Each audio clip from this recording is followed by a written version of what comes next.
Good afternoon and welcome. My name is Myron Belkine. I'm an adjunct professor at the George Washington University School of Media and Public Affairs, a former international bureau chief with the Associated Press, and the 107th president of the National Press Club. The National Press Club is the world's leading professional organization for journalists committed to our profession's future through our programming with events such as this, while fostering a free press worldwide. For more information about the National Press Club, please visit our website at press.org. On behalf of our members worldwide, I'd like to welcome our speaker and those of you attending today's event. Our head table includes guests of our speaker, as well as working journalists who are club members.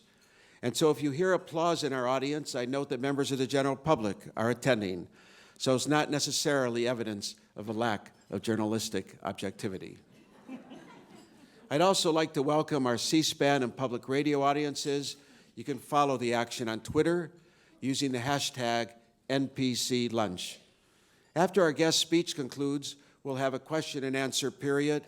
I will ask as many questions as time permits. Now it's time to introduce our head table guests. I'd ask each of you to stand briefly as your name is announced. From the audience's right, Charles Snyderman, MD, PhD, the Washington Bureau Chief of Audio Video News. Varun Saxena, News Editor, FierceMedicalDevices.com and FierceDrugDelivery.com. Jamil Alianak, Board Member, World Prevention Alliance. Ruth Katz, Director of the Health, Medicine, and Society Program of the Aspen Institute and a member of the CDC Foundation Board. Anna Miller, Associate Editor, Monitor on Psychology Magazine.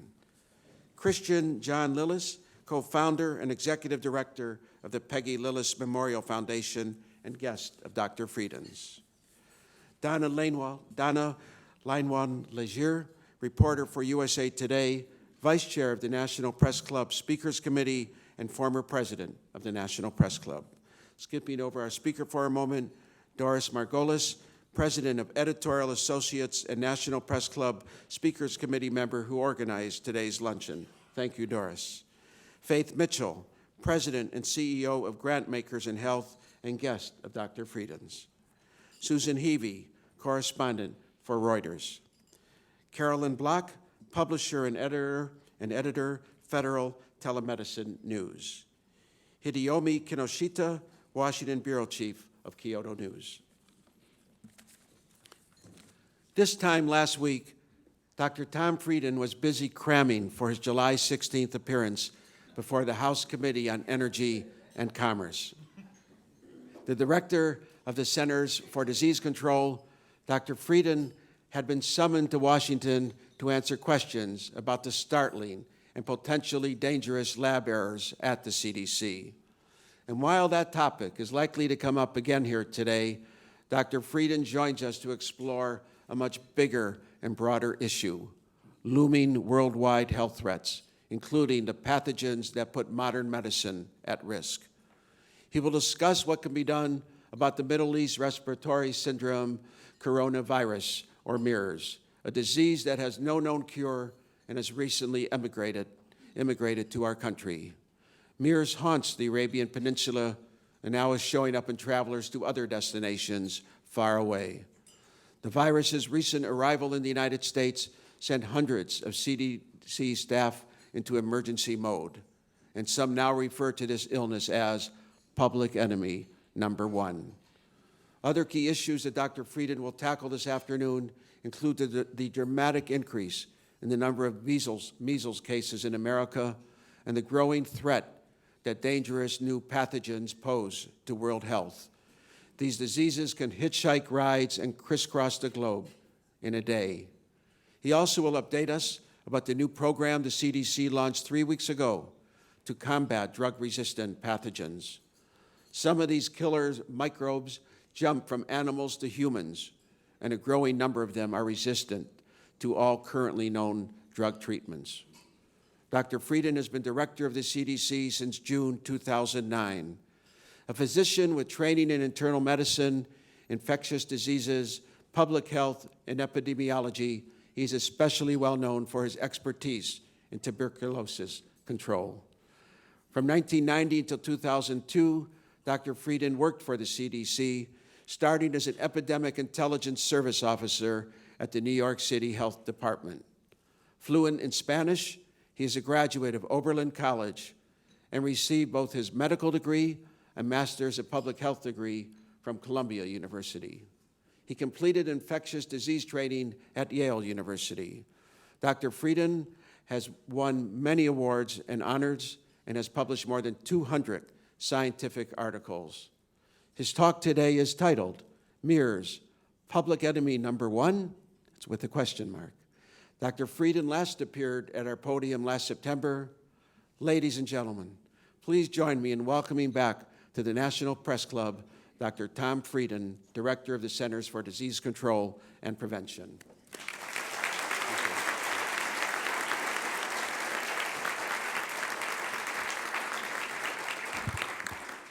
Thank you very much. It's great to be here.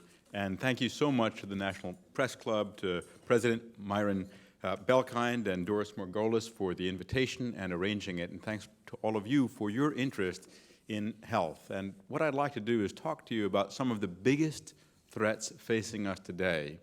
Some of you may have heard about problems at the CDC laboratory, where we've had 2 safety lapses in recent months. These lapses should never have happened. The CDC laboratories are some of the best scientifically in the world, and now we're taking rapid and decisive action to make sure that they are also some of the safest laboratories anywhere in the world. I'll be happy to talk about that later, but right now, I want to talk a little bit more about some of the challenges that we face. Sometimes at CDC, problems like the one that has come to light recently occur because people are so used to working with danger. We're currently mounting a substantial response in West Africa, where 3 countries in that region are battling Ebola. There have been more than 1,000 cases and more than 600 deaths from Ebola virus. Recently, I walked through our Ebola unit to talk with some of the people who were deploying to West Africa, and we shared some common experiences. I had been at the place called Python Cave in Uganda, which is, as you might imagine, a cave with a very large python in it, about 15 feet large, and about 10,000 bats. And those bats, it turns out, our researchers identified, have about a 5% infection rate with the Marburg virus. Marburg is just like Ebola, except it hasn't had a movie made after it. But it's similarly fatal, and there were 2 infections, one fatal, one not, a few years back, and our staff went in there to try to figure it out and understand how the bats were moving around the region and what might be able to be done to control Marburg there. And I asked them, weren't you scared to go into this cave that had 10,000 bats, lots of them with Marburg, a often fatal virus, and this enormous python? And they said, the python didn't worry us, and the bats didn't worry us because we were wearing those moon suits, and the Marburg didn't worry us because we have the protective equipment on. The cobras worried us. And underneath their moon suits, they had to wear leather chaps so that if they had a cobra strike, they wouldn't be killed by it. So sometimes that kind of experience does make people too used to risk. And we have to always remember that above all, do no harm needs to be more than a motto. It needs to be an organizing principle for all of our work. Now, like other healthcare workers, I have my personal experiences with risk. Some time back, I was working in rural Latin America on public health programs in communities, and I'm sorry to say this over lunch, but I won't go into details, communities that didn't have great sanitation. And I became extremely ill. It was in the brief period between medical school and starting internship and residency. And I had learned in medical school what a rigor was. But if you've ever had a rigor, you understand that it's not a shaking chill. It's a violent shaking chill, so violent that the bed shakes. That's the definition of a rigor. And it's a reflection of having gram-negative bacteria in your blood. And I became quite ill. I returned to the U.S. Feeling a little bit better to start my internship, and I was tested and found to have an organism called Shigella, which is from poor sanitation. It had been in my bloodstream. I was very ill with it. It's highly infectious. In fact, 10 or 20 organisms of Shigella can infect another person. And just to give you a sense of scale, you can fit about a million organisms on the head of a pin. So when I went in for testing, the doctor said, well, you've got Shigella. They did tests for it, and it's resistant to every antibiotic known. I said, well, I have to start my internship. And, and the infectious disease attending said, you need to go home. But we always want to be part of the solution, and in health, that can sometimes be part of the problem. So now, a little footnote to that story, that episode of illness, Shigella is self-limiting, so I did eventually get better, not as quickly as I would have liked, but I did get better and recovered completely. About a year later, ciprofloxacin, the first fluoroquinolone, came onto the market. And 2 years later, I wrote an article published in the Journal of the American Medical Association, JAMA, on the widespread inappropriate use of oral ciprofloxacin. It took exactly 2 years to have a new, wonderful medicine that has an important role, widely overused. So I have a quiz for you. What do these 6 organisms all have in common besides the fact that they're all infectious diseases? That's too easy. MERS, Ebola, measles, multi-drug-resistant tuberculosis, C. diff, or Clostridium difficile, and CRE, or carbapenem-resistant Enterobacter. Any guesses for what these 6 diseases all have in common, these 6 infectious diseases? Yes? They are preventable. Yes, they are all preventable. That's one thing they have in common. How about how they spread? Is there something common? You've got Ebola from maybe bats, you've got MERS, maybe camels, you've got... some are airborne, some are not. Yes? Zoonotic. 3/4 of the zoonotic, of the new infections we face are zoonotic, so it's a good guess, but not all are zoonotic, no. Any other guesses? All right, well, they're all very importantly spread in hospitals. We can be part of the problem if we're not careful, all of them, and I'll talk a little bit more about that. Now, when I went to medical school, they taught me to use some really fancy words. I know reporters never use fancy words, but, you know, we don't say we gave it to them in the hospital. We say it's nosocomial. That's much more polite, right? And we also don't say the doctor made him sick. We say it's iatrogenic. So this is a nice, fancy 50-cent word that will avoid an uncomfortable truth. And then there's that my most favorite of all. We know exactly the cause of his illness. It's idiopathic. Idiopathic means we don't know what causes it. Another definition of idiopathic is the patient is sick and the doctor is an idiot. Now, MERS is very concerning because, like SARS, which occurred a decade ago, it has a high case fatality rate. In the case of MERS, it may be as high as 30%. MERS also could cause significant, not only illness, but economic dislocation. SARS cost the world more than $30 billion in just 3 or 4 months.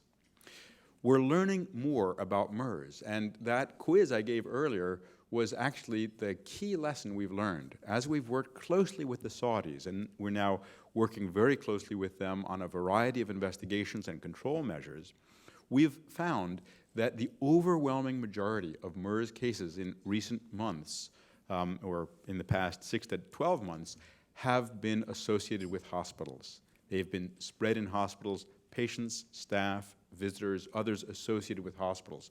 That's bad news and good news. Bad news because it shouldn't have happened and we should be able to prevent it, but good news because we know how to turn off that tap. We know how to protect healthcare workers and others through infection control measures. And I received an email last week from the Saudi Minister of Health to our staff who reported that in the past 10 weeks they had not had a single case of MERS in a healthcare worker, now that they've implemented stringent infection control measures. When you know how something's spreading, you can stop it. Now, there's still more we don't know. We still don't have a prevention. We don't have a cure. We don't have a vaccine. We still don't know how it's jumped from animals to people. It does seem that camels have perhaps been infected by bats and perhaps have something like MERS. Whether it's direct contact with camels or camel products, we don't know, but we're undertaking studies to find that out so we can better prevent it. The more we understand something, the better we can prevent it. But the next pandemic is not likely to be MERS unless it mutates to develop the capacity to spread easily from person to person. It may or may not be an avian influenza like H7N9 that emerged in China a couple of years ago. And that's a wonderful story of how we have global collaboration. We've already completed clinical trials on a vaccine against this new avian influenza virus. But maybe the thing that we are most at risk for is not the thing that we don't know, but something that's hiding in plain sight. Something that could kill any of us. Something that could undermine our ability to practice modern medicine. Something that could devastate our economy, and something that could sicken or kill millions. Now, someone here in this room, Christian Lillis, knows about this problem. Christian's mother, Peggy Lillis, was a beloved kindergarten teacher. She went in for a routine root canal procedure. Within a week, she had sepsis, that's infection of the bloodstream from C. difficile, an infection that complicates antibiotic treatment. And tragically, at the age of 56, she died.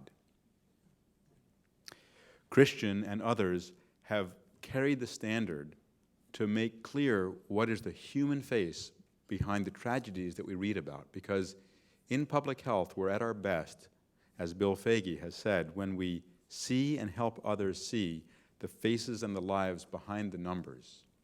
I think of Niall Moss, a 15-year-old who loved music, had a congenital abnormality, a malformation, not major, and went in for a routine checkup. 2 days later, had a resistant bacterial pneumonia and died Easter weekend. I think of Josh Nahum, a young man from Colorado, 27 years old, loved skydiving, had an injury from skydiving, got infected, began to recover, then developed a highly resistant organism, and also died at the age of 27. Josh's mother, Victoria, as Christian has been an activist, an advocate for improving the way we address infections in this country. Antibiotic resistance could affect any of us. In fact, 2 million Americans get resistant infections each year. 23,000 Americans die from infections each year, resistant infections each year, and another 14,000 Americans have deaths like Christian's mother from C. diff, or contributed to by Clostridium difficile. I'm an infectious disease physician.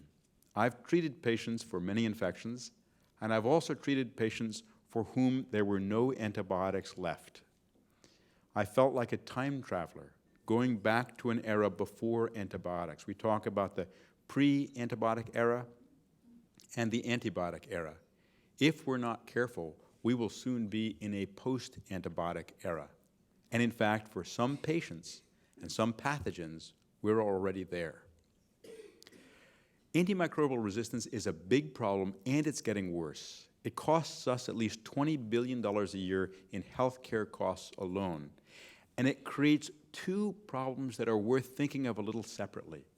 One of them are the things we usually think of as infections: urinary tract infections, wound infections, pneumonias, things that we think of as the infectious diseases. And we're seeing more and more resistance from those organisms. But there's a second problem that we may not think of naturally, and that is how important control of infections is to the practice of modern medicine. 600,000 Americans a year get cancer chemotherapy. When we give cancer chemotherapy, we drive down all of the body's defenses so we can wipe out the harmful cancer cells, and patients get fevers and serious infections, and we're able to keep them in check until the body's resistance comes back because we have antibiotics that work. So cancer chemotherapy may be at risk. We have more than 400,000 Americans who are on dialysis. Infections commonly complicate dialysis. If we lose the ability to treat those infections, it will make dialysis much more difficult to do. And modern treatments for everything from arthritis to asthma suppress the immune system because these are partly autoimmune diseases, and our ability to give these cutting-edge treatments is at risk because of the spread of drug resistance. Every day we delay means that it will be harder and more expensive to fix this problem tomorrow. Bacteria are evolving very quickly. We need to move quickly to get ahead, to catch up, and to control it. It's possible to keep resistant bacteria from spreading. It's possible for some pathogens to actually reverse the level of drug resistance, but only if we act now and act decisively. What we've seen in some organisms, like C. diff and CRE, that's carbapenem-resistant Enterobacter, it's a highly resistant organism that can be highly lethal, is that they can start in the hospital. And in fact, our most resistant organisms start in the hospital. It used to be that almost all of our C. diff and almost all of our MRSA, another resistant organism, was in hospital. And now we've seen it go out into the community so that now the most common pathogen recovered from patients with cuts and wound infections in the emergency department is a resistant organism, MRSA. But it's not too late. We know that in CRE, we're still largely dealing with a hospital infection. We can keep it in the hospital, and we can shrink the numbers and control it. If we don't, then common infections like urinary tract infections may be very difficult to treat, and we may be, many of us, where I've unfortunately been in that time machine looking at what a world was like before antibiotics. To stop drug resistance, we need fundamentally to do 4 things. First, we need better detection. Second, better control. Third, better prevention. And fourth, more innovation. On detection, we need real-time systems to find out what's happening around the country. In fact, this week, CDC will be launching for the first time a system that will allow any hospital in the country to track electronically, automatically, with no extra work after the initial uploading work, all of the antibiotics dispensed in their hospital and all of the antibiotic resistance patterns of patients who have infections. That will allow doctors to be empowered with the right information at the right time to make the right decision so that they can give a patient antibiotics that are needed, neither too broad nor too narrow. So better detection is the first step in controlling drug-resistant organisms, to allow us to improve prescribing practices, to identify outbreaks sooner, to figure out if our outbreak control measures are working. The second key step has to do with control. As with the quiz earlier, much of this is a nosocomial problem, and we have to take seriously, above all, do no harm. Too many infections are being spread in our hospitals. Too many patients are coming in with one condition and leaving with an infection that they didn't come in with. But prevention requires work across many facilities. Even the best of hospitals can't do it alone. They need to intersect with the nursing homes, with the outpatient providers, with other facilities in their communities.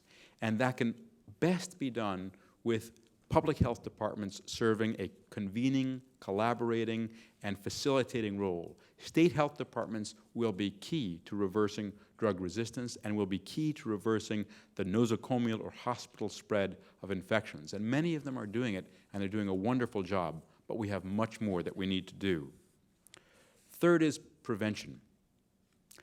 The fact is that the quality of treatment for many conditions is nowhere near what we would like it to be. My father was a cardiologist, and he used to say that when you see how other doctors practice medicine, you realize how resilient the human body is. Improving prescribing practices in all sectors is crucially important. We recommend at CDC that every single hospital in the country has an antibiotic stewardship program.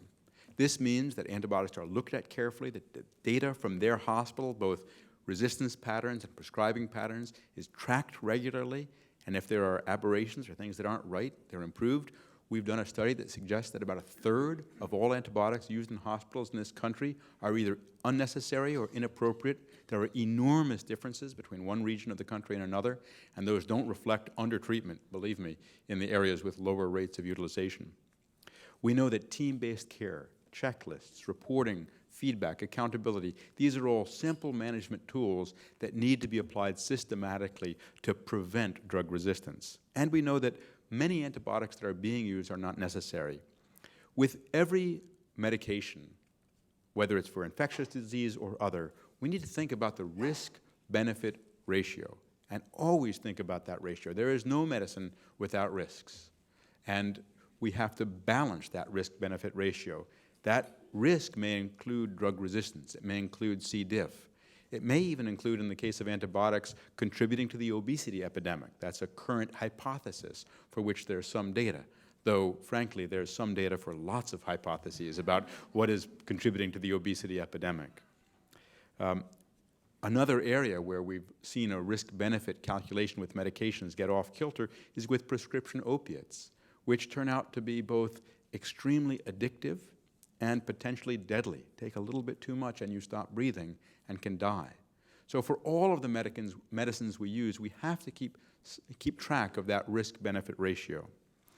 Ironically, we underutilize a lot of medications that have a very favorable risk-benefit ratio. For people at high risk of a heart attack or have had a heart attack or a stroke, aspirin is only used about half the time. Blood pressure is only controlled about half the time. Even among those at highest risk, statins, which are very effective, are only used about half the time. So we have to get that risk-benefit ratio to make sure that we're, above all, doing no harm, and on balance, doing as much good as possible. The fourth is innovation. We need to come up with new tools, and while we need new drugs and new antibiotics, they're at least 5 or 10 years away. They may or may not be available. They may or may not work for some of our resistant organisms.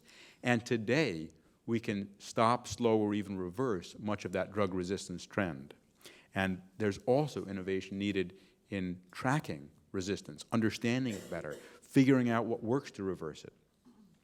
In the President's budget for 2015, there is an initiative that would be the first of a 5-year initiative, $30 million a year, that would allow us to build 5 regional centers of excellence all around the country so that we could help doctors understand whether patients have resistance faster and in real time whether there are outbreaks and how we can stop them. That would help us develop a bank of resistant organisms that pharmaceutical companies and others could use to come up with more rapid diagnostics or better ways to treat them.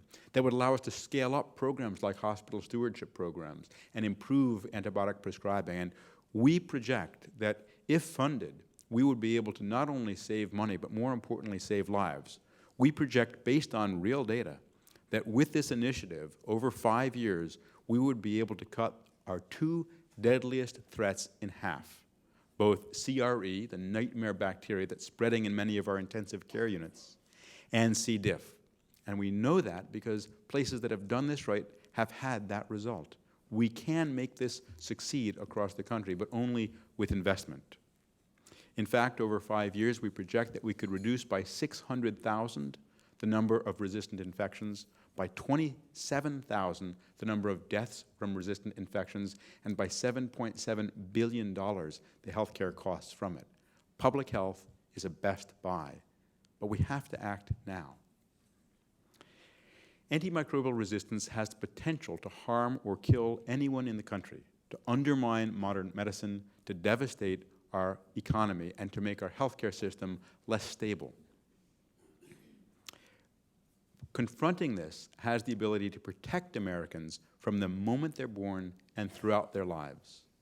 But every day we delay, it gets harder and more expensive to reverse it.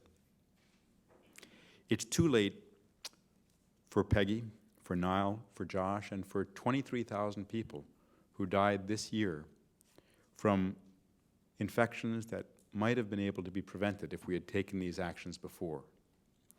And although the problem is big, and although it's getting worse, it's not too late to reverse it. By taking decisive action now, we can reverse it, and we can protect these antibiotics. The concept of stewardship is an important concept. We're protecting them not only for ourselves, we're protecting them for our families, for our children, and for our children's children. Thank you very much.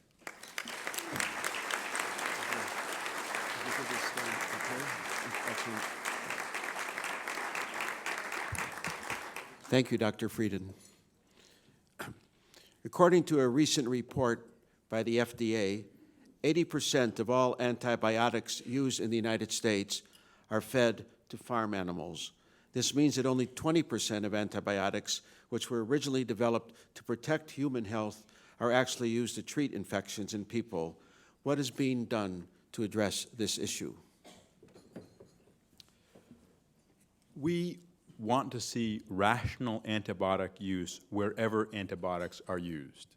And I think that means, for example, in farm animals or feed animals, that if animals are ill, they should be treated. Using antibiotics that are of importance to humans for growth promotion is clearly something that we, the FDA, the USDA, and the food industry is concerned about. I think that's something that we'll see progress on in the coming months and years. It's more of an FDA, USDA issue than it is a CDC issue.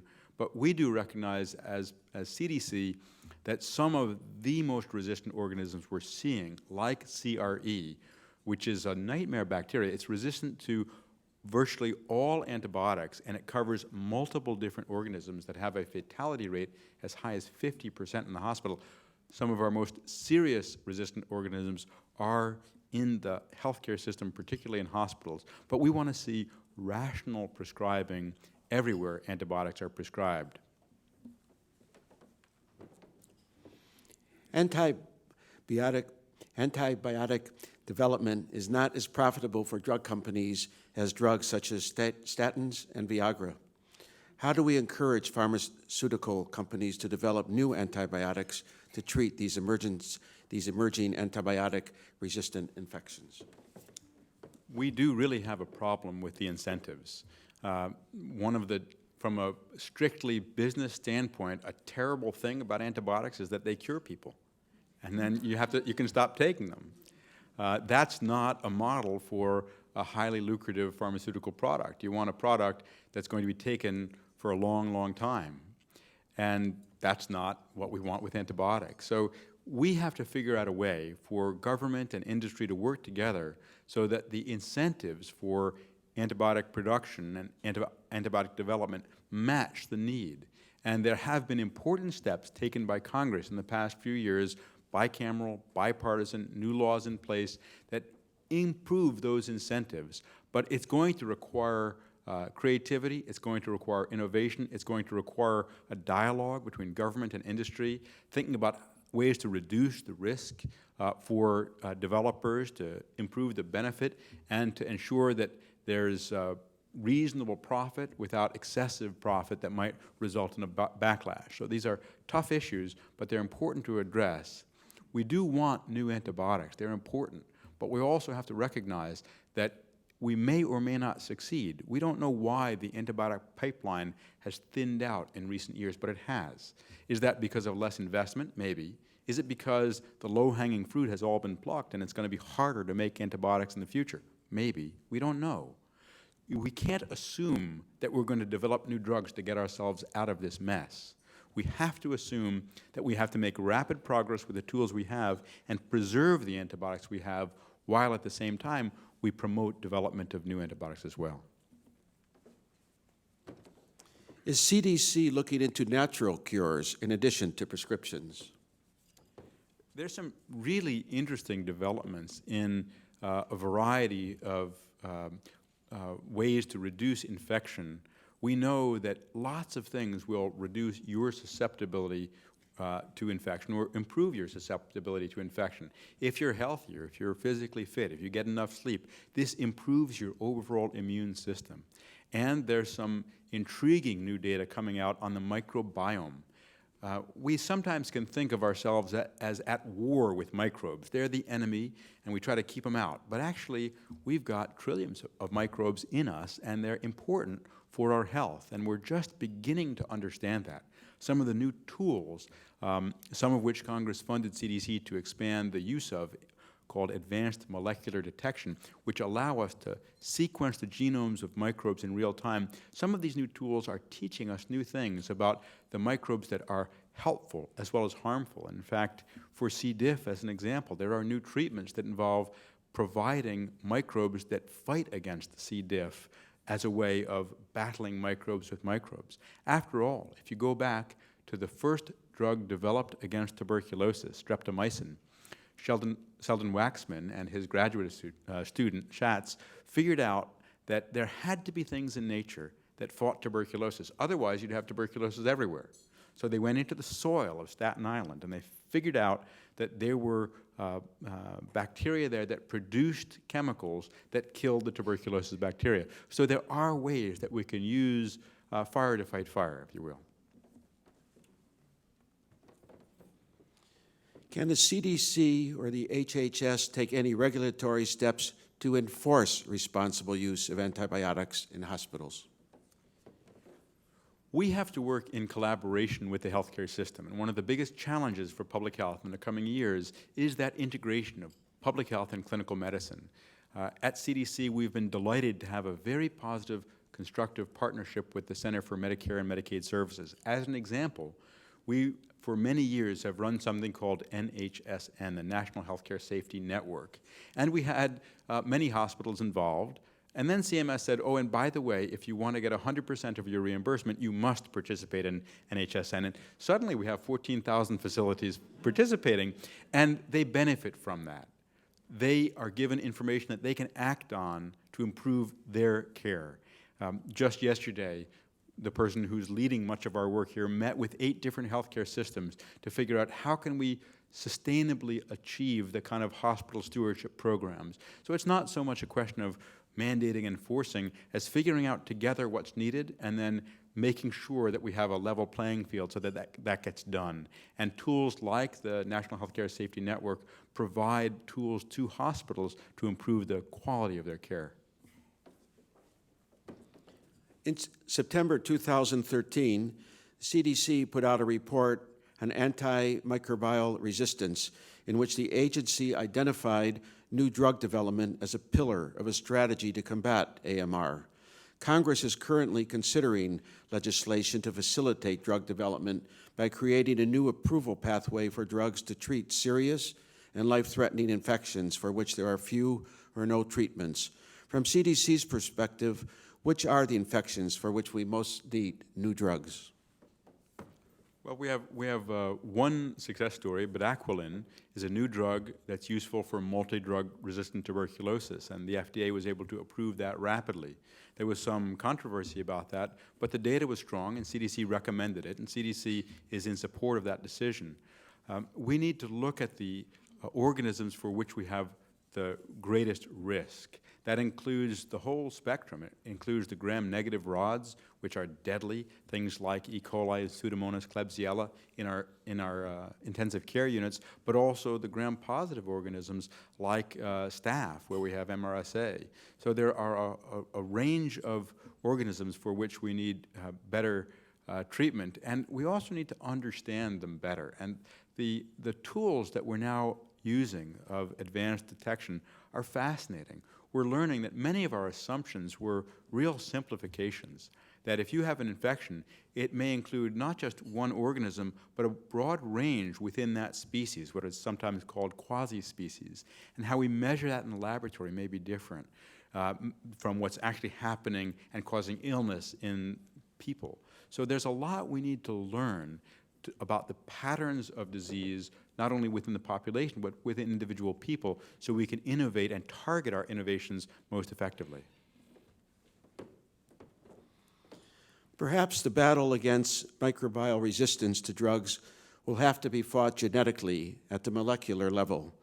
Can you address some of the steps in this direction that are being taken at the molecular or nano level?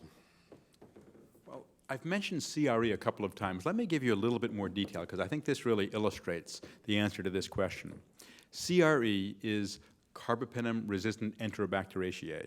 You'll be quizzed on that if you want to have a second cupcake, which I recommend. But the CRE is something that we really have not seen before.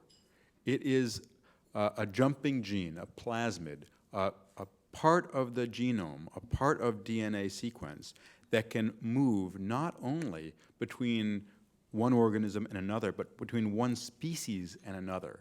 And not only can it move between species, but it can encode for resistance to an entire class of antibiotics, all of the penicillin and penicillin-like antibiotics, first generation, second generation, third generation cephalosporins. These are our big guns. This is what we've got to protect people. And this organism can spread its resistance to multiple species and multiple antibiotics. And we've seen a couple of different ways it can be spread. There's a dominant one in this country and a secondary one in this country. And that's an area where we need to do more research to understand, all right, if that's what the jumping gene is doing, if that's what it's causing, that's what's driving the resistance to our biggest gun antibiotics, what can we do to counteract that across multiple species for multiple antibiotics? Have you seen the latest MERS study saying it may be airborne? And your thoughts, please.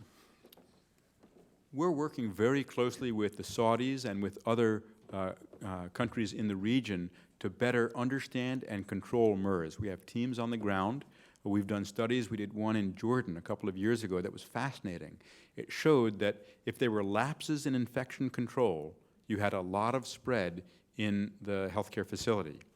But if you had good infection control, just standard infection control, even if you had several infectious patients and lots of exposure, you had essentially no spread, as confirmed by checking serology of healthcare workers.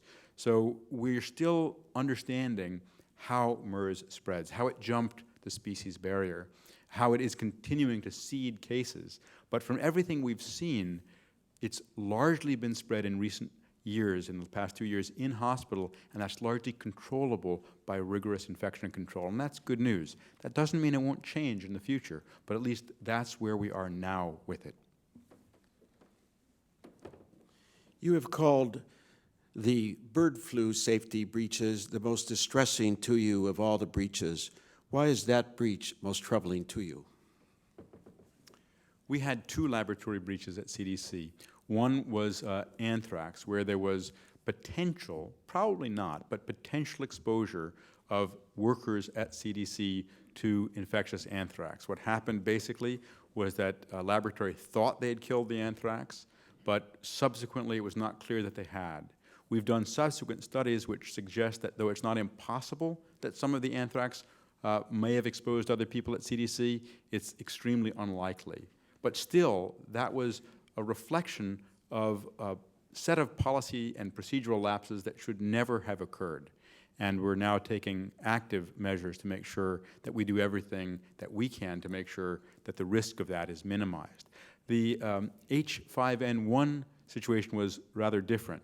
Through means that we're still not sure of, in our laboratory, a non-pathogenic or non-harmful bird flu was mixed up with a harmful bird flu and then sent to a U.S. Department of Agriculture laboratory. All of this work was done in what's sometimes called BSL-3+, or enhanced BSL-3 laboratories, very, very highly contained, people wearing what are called PAPRs, very fancy respirators so they don't get infected, people who shower out when they come out. So there was no risk at any point of release of this into the community. But the fact that we were dealing with such a deadly virus that could have big impact on agriculture, and that there was a 6-week delay between people at CDC being notified about this and it being notified up the chain at CDC, made me very concerned that we need to do a better job of encouraging a culture of safety, of encouraging people to report problems or potential problems if they have the slightest concern that there may be a problem. And whatever the reason, and we're still investigating that second incident, whatever the reason, the fact that, first off, it happened in our flu lab. And without exaggerating, I can say that our flu lab is as good as any in the world. It's a phenomenal laboratory. So that made me really stunned that if this could happen at the CDC flu lab, where else could something like this happen? And second, I was deeply disappointed that it took so long to notify, and we're still understanding the reasons for that. What we've done since then is really take decisive action.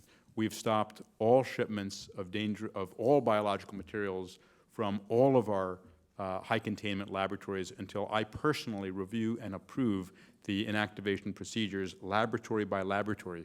We've appointed a single senior scientist at CDC to review those protocols with the help of a working group and strengthen them before they come to my review. We have also ensured that we're going to take a look at every aspect of our safety to improve the culture there and improve that, again, as I said in the beginning, we have not only some of the scientifically most advanced laboratories in the world, but also some of the safest laboratories in the world. This touches on your previous comments, but let me ask, in a recent hearing, you told Congress that you recognized a pattern of weaknesses within the culture of safety.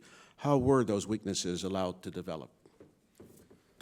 When we look back at the last few years, we see that there have been isolated incidents, and I believe in each of those isolated incidents, the staff at CDC and I took responsible behavior to address the concern that was raised. And what I missed, and what I think our staff missed, was that these isolated incidents did reflect a pattern, and it was a pattern of insufficient attention to safety in our laboratories.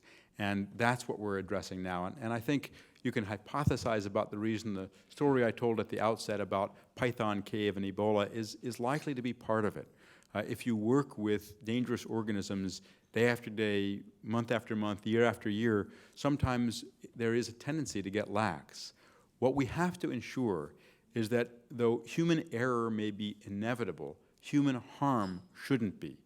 We should do everything in our power to ensure that and we will do everything in our power to ensure that there are redundant systems in place so that if there is human error, there will not be human harm.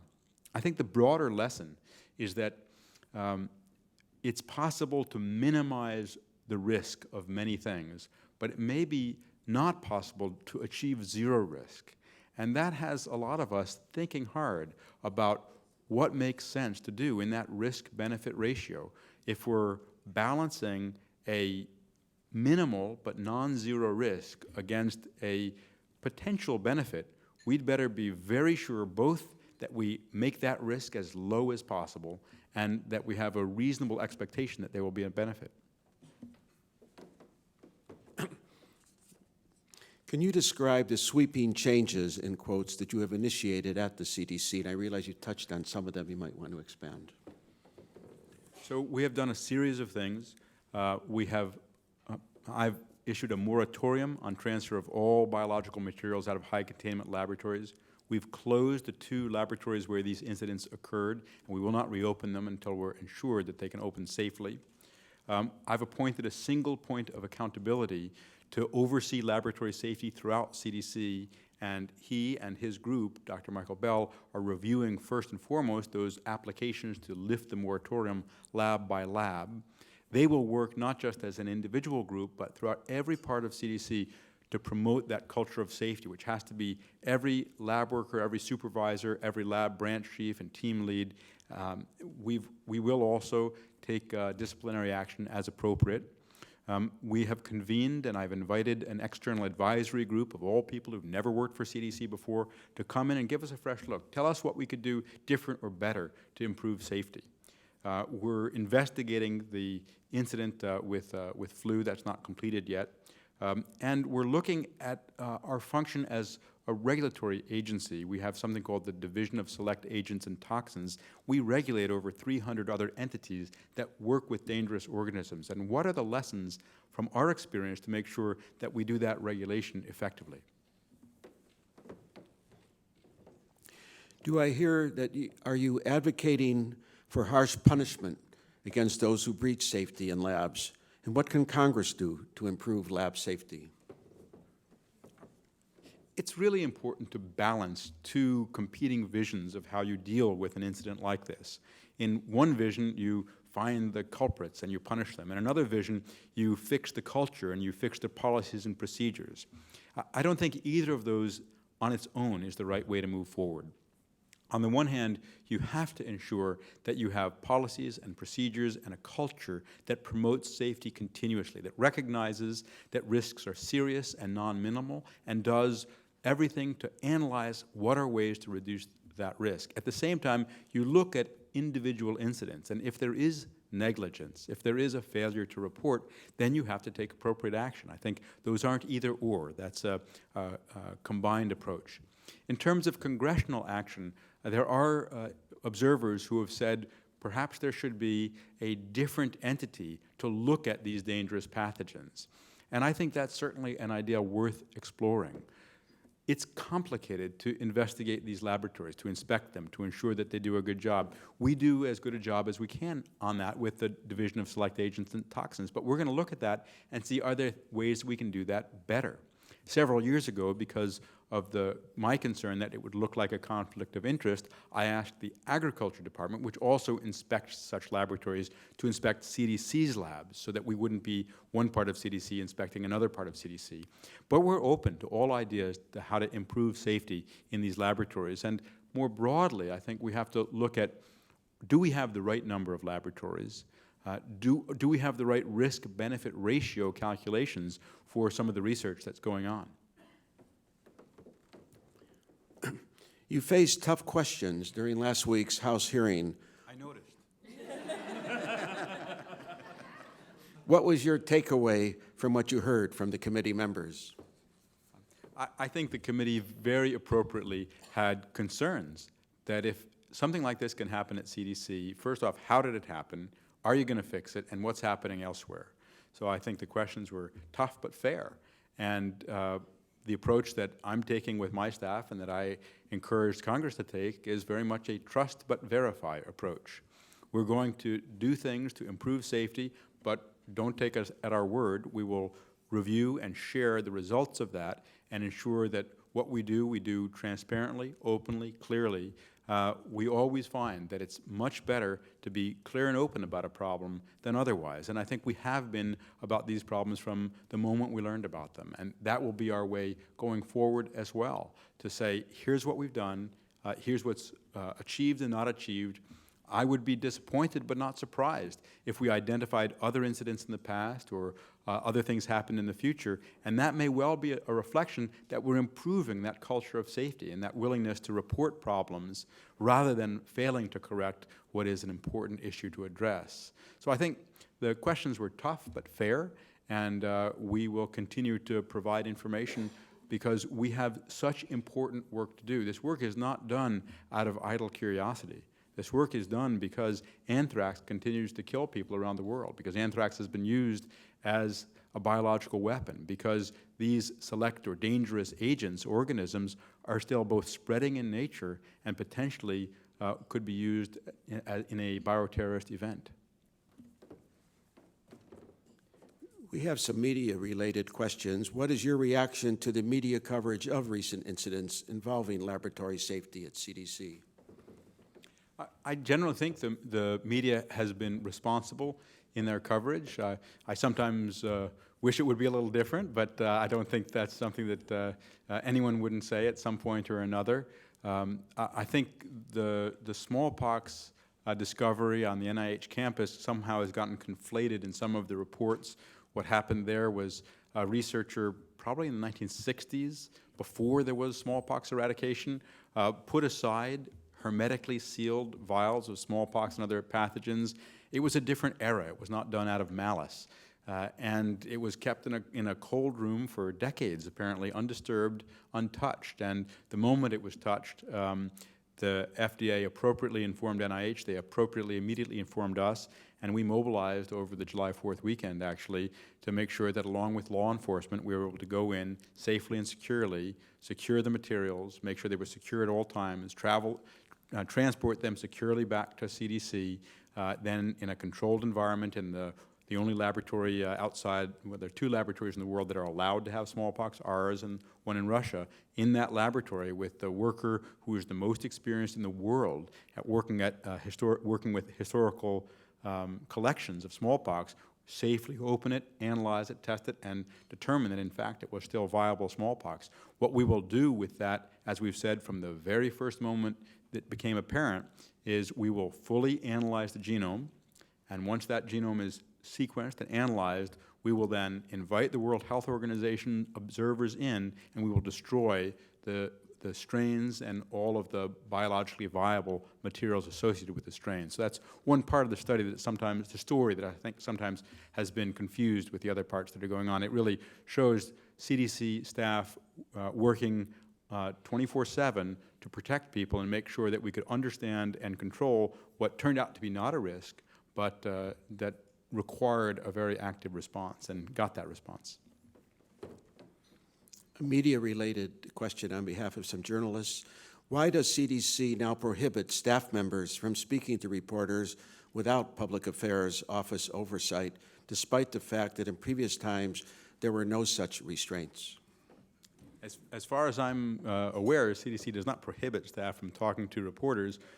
We do, without media staff present. We do like to have media staff present so we can follow up on any questions and make sure that you're talking to the right people. Sometimes a reporter might ask a question of one part of CDC that might actually be best answered by another part of CDC. So we try to facilitate that, but we really do like to be quite open. And the more information there is out there about what CDC does in this country and around the world 24/7 to protect people from threats, the challenges that we have, as well as the programs that we're implementing, the better.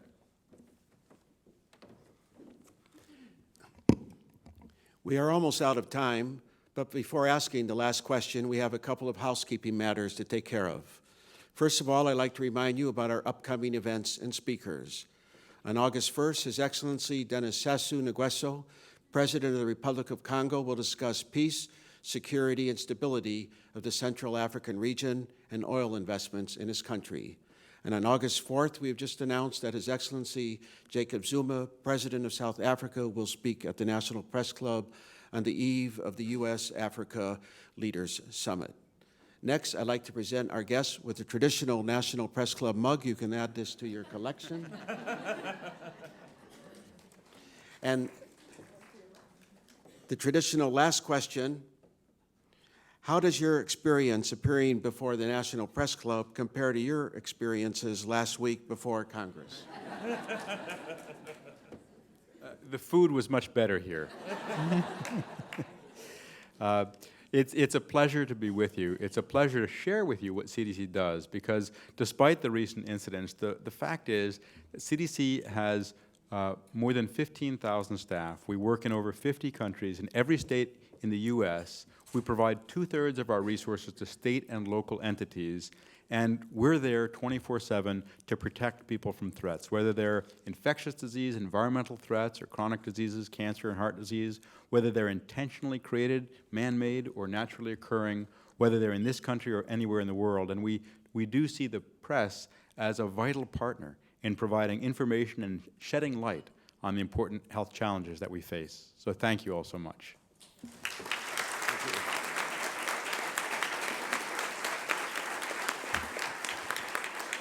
Thank you all for coming today. I'd also like to thank National Press Club staff, including its Journalism Institute and the Broadcast Center, for helping to organize today's event.